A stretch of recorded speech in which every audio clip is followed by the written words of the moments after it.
તો જોઈએ આજના મહત્વના સમાચારમાં। હિંમતનગર તાલુકા પંચાયત જર્જરિત અને સ્વચ્છતા અભિયાનના લીરે લીરા।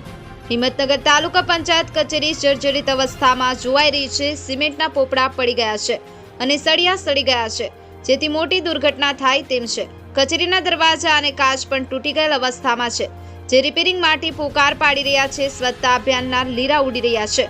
જ્યાં જુઓ ત્યાં પાનની પિચકારી। શું તાલુકા વિકાસ અધિકારીના ધ્યાને નહીં આવતું હોય કે તાલુકા પંચાયત કચેરી આટલી પાનમાવા પિચકારીથી ભરેલી છે, પણ સ્વચ્છતા નથી કરવામાં આવતી। તાલુકા પંચાયત કચેરીની જર્જરિત અવસ્થા અને સ્વચ્છતા કોઈ મંત્રીશ્રી આવશે ત્યારે દૂર થશે તેવું જોવાઈ આવે છે।